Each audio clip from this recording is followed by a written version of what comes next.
What is good, guys? Welcome to another video and welcome back to my garage. This episode is going to be the garage episode. So we'll be focusing on exactly what I'm standing in right now, which is the magnificent 16 foot by 20 foot garage in all of its glory. Keep in mind, the garage did not always look this way. It actually started out as a dimly lit, empty box, but I've spent the past 6 or 7 years modifying it and building it up to what it is now. And I feel like it is at a respectable level, enough to where I am proud to showcase it on YouTube. So this episode is gonna focus on that. Before we get into it, I gotta drive the car out so we can get a better idea of the space that we're working with here. And before we really get into things, I'm gonna have to kind of explain how this whole thing came to be. There's a whole story behind it and how a simple Christmas present, the TV, turned into what we see here today. So be sure to stick around for the entire episode as we're gonna be going through everything that's in the garage, from the wall cabinets to the locker, to the desk, to everybody's favorite, the Snap-on toolbox, even down to the display case. We'll be going through everything. Everything in this garage pretty much has its own little story. So we'll just be getting into that. Be checking in once the car's out. All right, y'all, before we go into the actual garage tour, I kind of wanted to go over the story of how this garage came to be. And unfortunately, I didn't record back in 2016 when I bought the house. So all I had to go by are some pictures that I've gathered. And we're gonna go through the slideshow and kind of tell the story of how the garage kind of progressed into what you see it as now. I do use the garage as more than just a workshop. Other than working on cars in here, I actually use it as kind of like a lounge, a chill area. I use it as obviously editing studio. And I also use it as kind of like a flex space for, if we ever have a party in here, I've hosted in here, moved the car out, cleared out the space, and we had a nice little party in here last year and became world champions. Anyway, we're gonna get right into the pictures, and hopefully it'll paint a better picture of how something that was kind of ugly in the beginning kind of turned into something kind of cool. Anyway, we'll get into it. All right, so the first picture up is of the NSX when it was when we first bought the house. This gives you an idea of what the garage door used to look like. Moving forward, as you can see, I owned an Integra Type R at a very short period of time. That was kind of like the worst car that I ever bought in my life. Don't ask me about it, that's another story. E386 M3, as you can see, that gives you kind of like a good idea of how dim the garage used to be. Very, very dim. NSX that I did a timing belt and water pump on for a client of mine. I actually did that timing belt and water pump in the garage before it was finished out in this exact state that we're seeing it right now. So that just goes to show you could have the nicest garage and best tools in the world, but if you don't, it's all about the artist behind the wrench, if you ask me. This is when I first got my toolbox. I found the toolbox on Craigslist for 2,500 bucks, picked it up. There's a long story behind why I have this toolbox and I don't have another one, and I'll probably tell that story on the toolbox tour video when that happens, so stay tuned for the channel for that.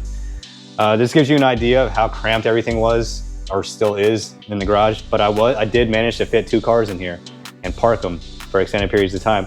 This is where the toolbox used to be, right in this area right where the TV is now. That's where I kind of had everything. Gives you an idea of this space with 1 car moved out and how I started to try to organize my life.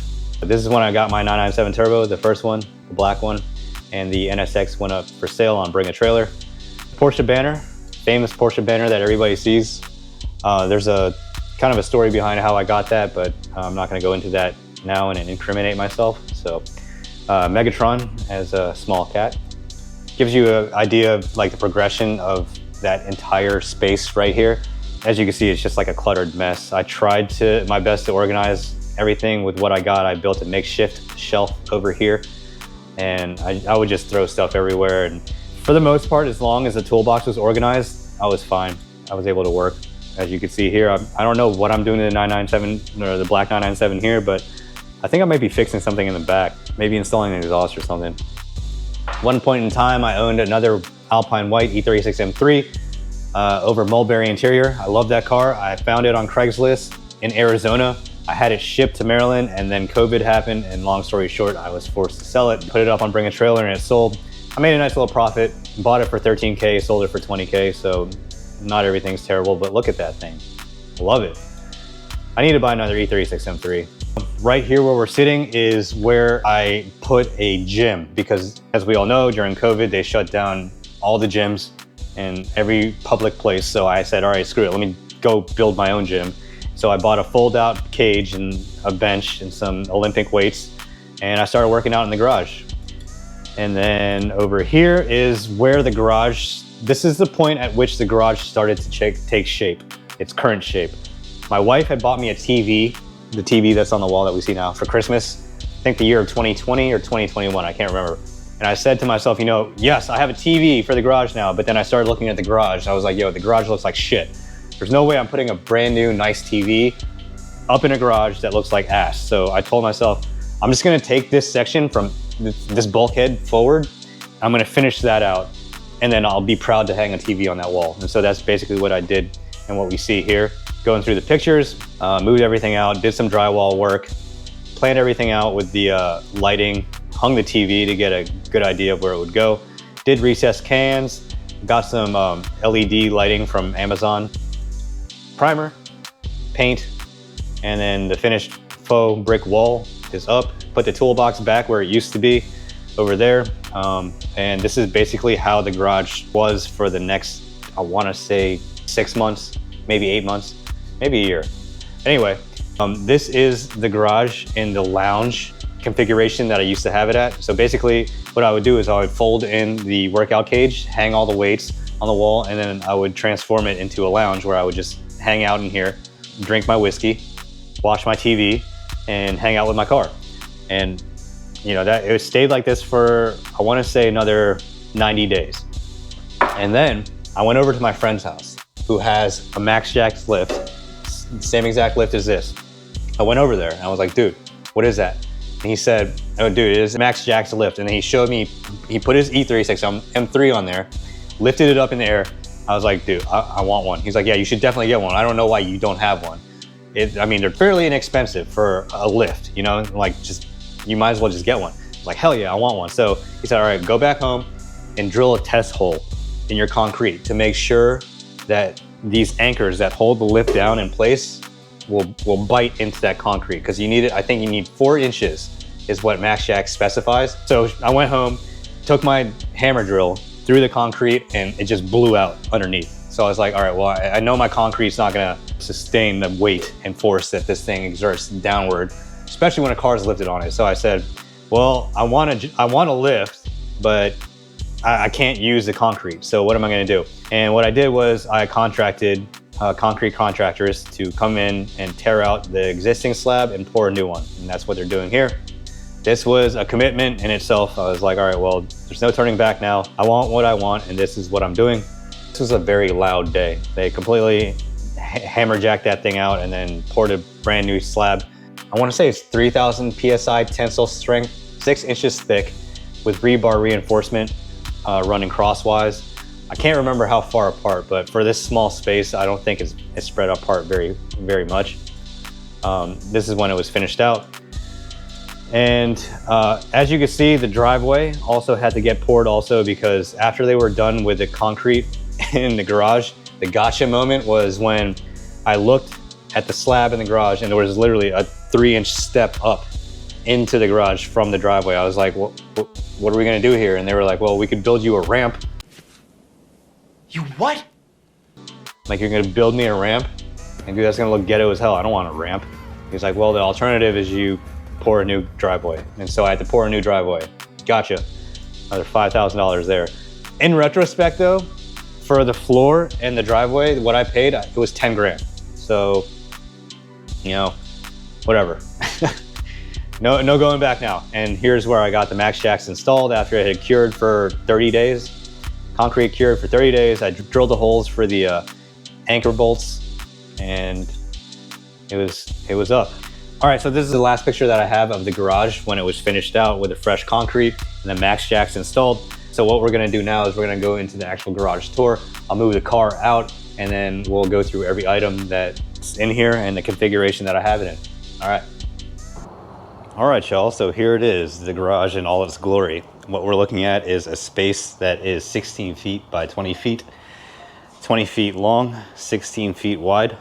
I'm gonna go ahead and close that garage door just so my neighbors don't think I'm a weirdo. film it in here. So what I'm going to do is I'm going to start in this corner of the garage and work my way around. As you can see, it's not that big of a space. However, there is a lot of stuff in here, so we'll just go through each item. Starting with a 48-inch locker made by New Age. This is a ready-to-assemble locker, and what you do is you order it and it comes on a flat pallet. You put it together, and this is what you end up with. Super sturdy, super well made. For the price that you pay for this thing, it's, you know, it's quality stuff. Everything that you see in here, like the cabinets and the locker, everything aside from the toolbox is made by New Age. So these are two 36-inch New Age wall cabinets that spans the length of the workbench underneath. The workbench is made by Husky, and it's actually a fold-in workbench. So these legs of the workbench, they fold inward, and then it allows you to lay the worktop flat against the wall. I never use it in that configuration, so it always stays like this. This doubles up as both my desk for editing my media, and then also as an actual workbench when I'm working on cars. I have the keyboard tucked up in there on a slide away tray to keep the work surface completely clear of stuff, and it just really helps double up as both a desk and a workbench. Moving over here, we have my Snap-on toolbox. This is a KRL 1022B. That is a Master Series toolbox finished in storm gray with black trim. I will probably do a separate episode on a toolbox tour that shows everything that's in there. But just to give you a quick rundown, you know, it just helps you keep organized by keeping all your tools in a specific location and having a system to where you know where everything is. So let's say I came in here and I was looking for like a 10mm wrench. I know that I'm going to the wrench drawer and it is going to be in here. I have my pick of many 10mm wrenches, ranging from Icon tools all the way to Husky to some Snap-on and a Matco. Just stuff that I collected. Power tools down here. Just to give you an idea of what it's like. Having a system and a setup like this definitely helps you get your jobs done a lot faster and more efficiently. I can't tell you how many times I've had different random jobs in this garage and how much work I've done out of this space and how much this has helped me just get through the jobs really quickly and efficiently and just get the cars out of here and another one in. Wall clock. This was courtesy of my friend at work, and he happens to be the body shop manager, and they were renovating the body shop, and this wall clock was coming down and going into the trash, so I asked him if I could have it. Hooked me up. Very nice clock. It's backlit, PPG, world leaders in automotive finishes. What I'd like to do is take this apart and then get the face like redone in like maybe like a Rolex Submariner or something, or maybe like even what would be really cool would be like a Daytona, a Rolex Daytona, but then, you know, I don't have like a chronograph feature. But that's later on. Wall clock is a wall clock. It tells its time. Over here we have the main wall that you see when you first walk into the garage. It's probably the nicest part of the garage because it's the most trimmed out, but it didn't always look like this. When we first moved in, like this was like an off-white wall with a bunch of holes punched into it. I don't know from where or what happened, but there's just a bunch of holes in the wall. This is the first piece, like decorative trim piece that I put up. This is a faux brick wall that you buy at Home Depot. Far away, it looks good. You know, it looks like an actual brick wall, but you get up close to it, you know it's not.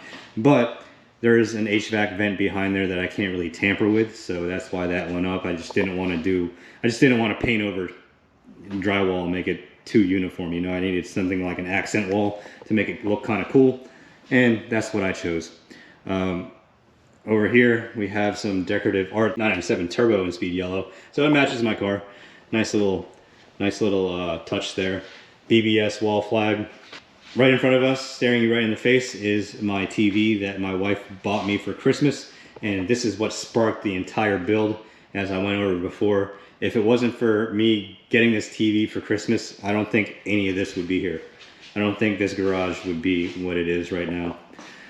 Up here we have more New Age wall cabinets. These are 24-inch wall cabinets, each of these. 1, 2, and 3. And what this is a corner cabinet, which helps me maximize the space. I really had to plan this out, this section over here, because I didn't want anything to look too out of place. But at the same time, I knew that I needed as much like storage as I could possibly get. I also knew that I needed to fit a refrigerator in the corner because that was one thing that my wife did not want me to get rid of, is the refrigerator in the garage. And it does actually help because You can put 6 packs of soda in here, milk, yogurt. You can put candy bars in the freezer. Anything that you want to keep cool. you know, it's a refrigerator, functioning refrigerator in a climate controlled garage. Perfect. All right, so let's get into what else. As you can see, we have a vaulted ceiling, and don't mind the ugliness of it. I know this is still a work in progress. This isn't the next phase of the garage that I'm going to be doing. I just need to plan it out and make sure that what I do over here is really what I want. And I think I have it narrowed down to a few ideas that I'm going to land on. Definitely be another video for the channel, because once this is all finished out, I think it's going to look really, really nice. I think the 16 feet at the very peak of the vault, coming down to about 8 feet right here. And as you guys can see, I had the garage track follow the roof line of the vaulted ceiling. So when the garage door opens, it goes up along the ceiling. And what that does is it allows me to have a car in here that's fully lifted up onto the max jacks and still be able to open the garage door. Otherwise, like at the garage door that came out 90 degrees this way, it would hit like the rear glass. You can't have that happening. Concrete floor. This is a 6-inch slab with rebar reinforcements running every 8 inches, I want to say. I can't remember, but it's a 6-inch slab. I had it poured extra thick just so I could install this max jacks lift here, as we see. And having this is just a car guy's dream. Even though it is not a full rise lift, I can still do a lot of work using this lift. Only drawback is I can't completely stand underneath whatever car that I'm working on. But you know, if you could lift a car up, what, 4 feet in the air, you're able to do a big bulk of whatever you need to. I took the 911's engine out in this tiny space, and I basically took it apart, installed bigger turbos. That was back 2 years ago. That was a fun time. I should have made a video on that, but I didn't. Anyway, Max Jacks, lifesaver. Highly recommend it to anybody who's thinking about getting a lift but doesn't really have a solution with low ceilings. As you can see, the height of this ceiling right here is about 7 feet. And the only reason I'm able to take full advantage of this is because when this is all the way up and my car is on the lift, the roof or the hood comes like right about here. And so I can maximize the full rise of the Max Jacks. And then over here, obviously, I got all the space in the world to do whatever I want. All right, so this wood trim that we see running left and right here horizontally to the main bulkhead of, there's a loft behind here, but that's what that is. And it's actually, one, decorative, and two, it hides the some electrical wires running to and from this side of the garage to that side of the garage. And it also hides my hydraulic lines for my lift. So the hydraulic controller for the lift is on this wall right here. And as you can see, the hydraulic lines that control the lift and raises the car up and down run up in here underneath, and then they're tucked behind the refrigerator.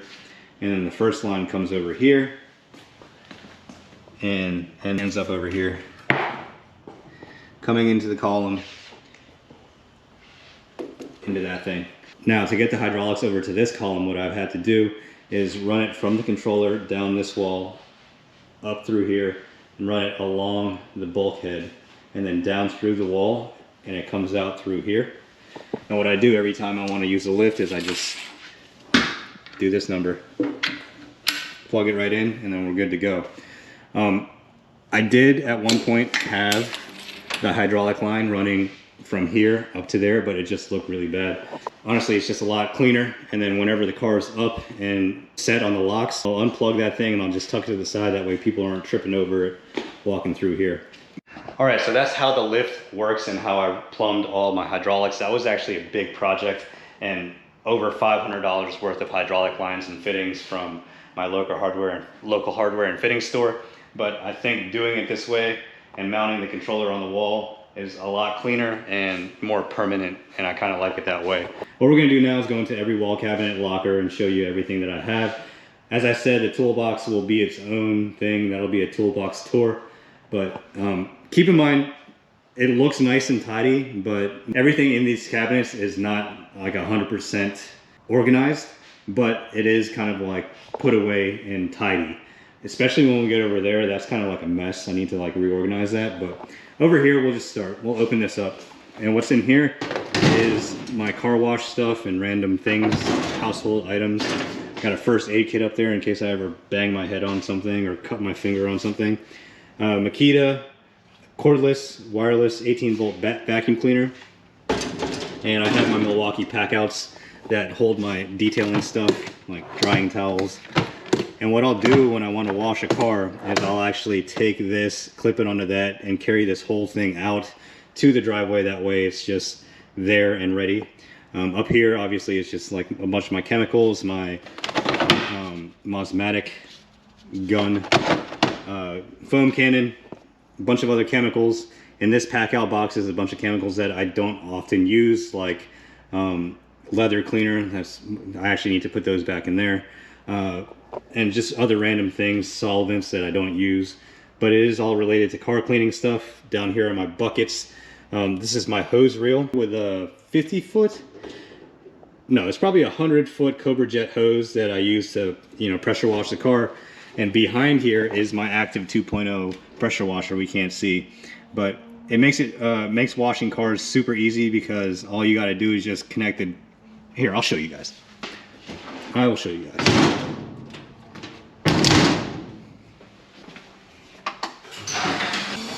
All right, so say I want to wash my car. All I've got to do is take the hose, run it over here, plug it into here, which is the inlet to the pressure washer, and then turn this valve open. And then this is the Cobra Jet hose I was talking about. This just wheels out, and it goes all the way to the end of the driveway.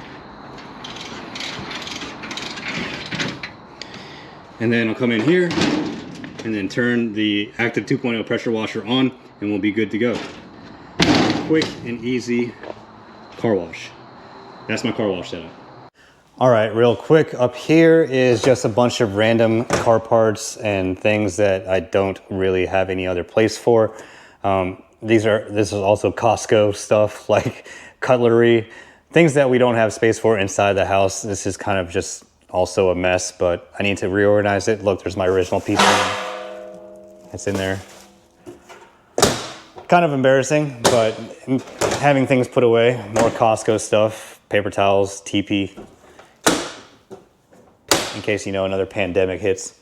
Over here we have automotive chemicals and supplies, brake cleaner, coolant, spill-free funnel, brake fluid, power steering fluid. Any chemical related to automotive would probably be found in this cabinet over here.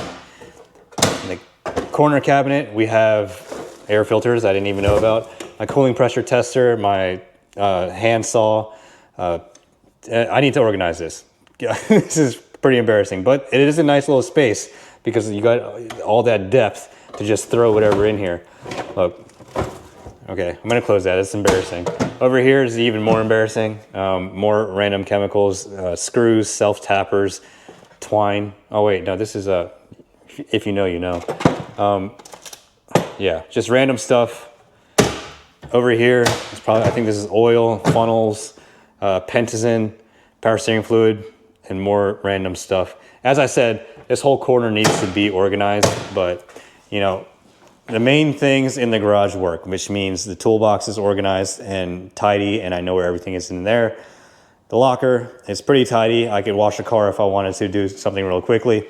And aside from these, everything else is like pretty good. So, all right, y'all, before we get into the last piece, the decorative cabinet over there, I kind of have to explain why I have everything set up and configured the way I do with the toolbox over here to the right of the car.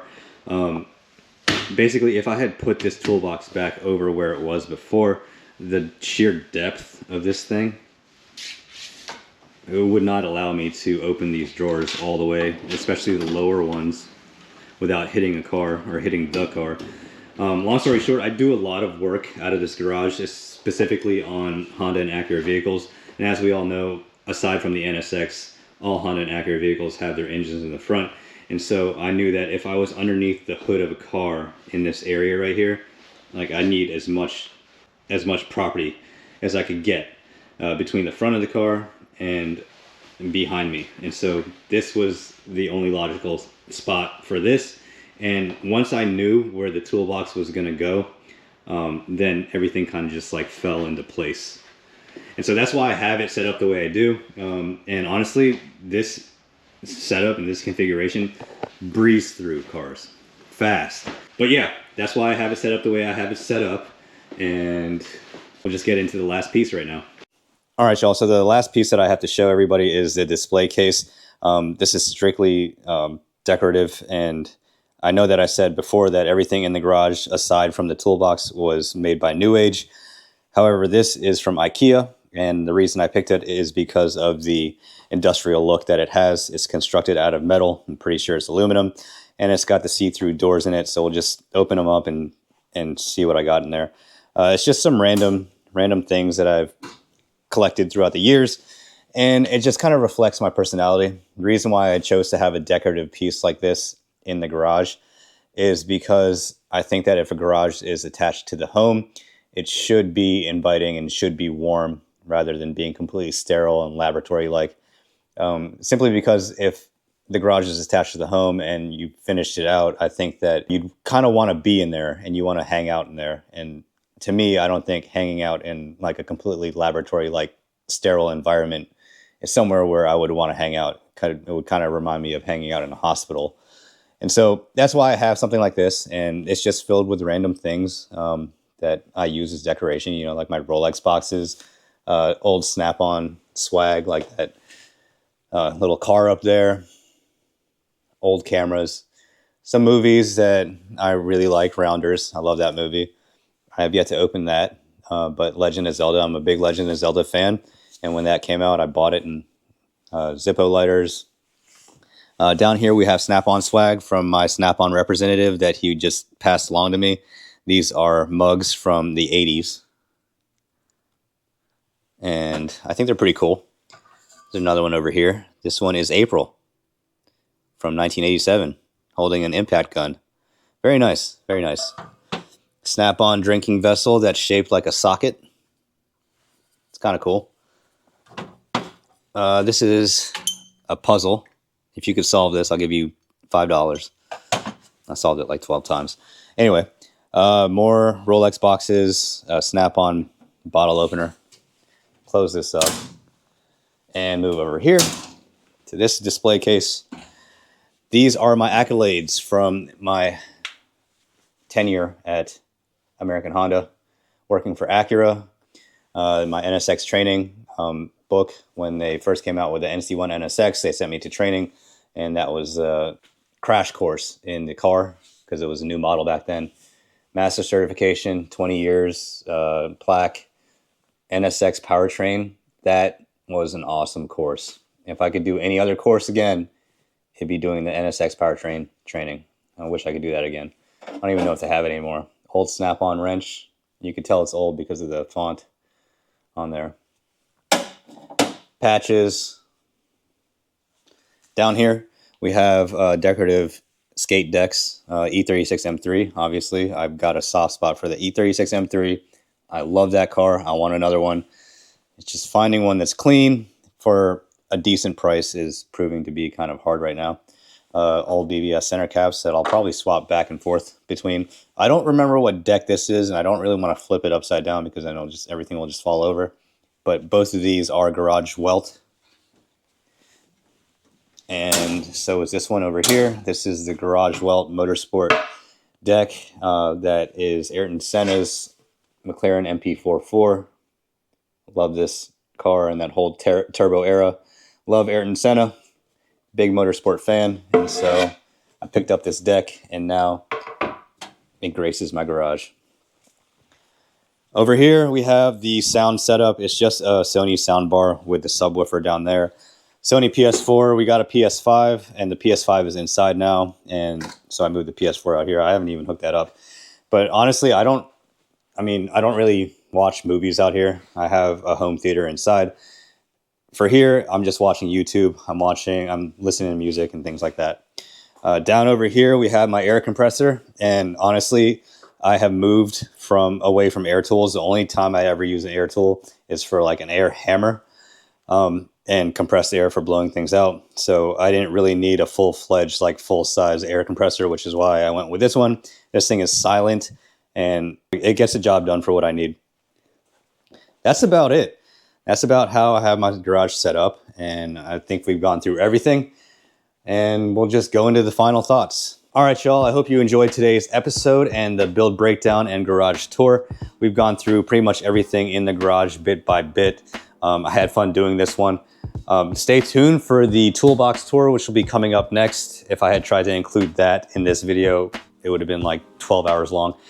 Anyway, in closing, I just want to say that if you are planning on doing a garage build yourself, just some careful planning, some homework, and the right execution could really make your garage work for you in the same way that I have made my garage work for me and my needs and what I need it to function as. I hope this episode has given the audience some kind of inspiration or ideas on their garage builds, or just given them some ideas of, hey, you know, I would do that, or I wouldn't do that, or I would do this differently. You know, that's really what it's all about, making the space your own.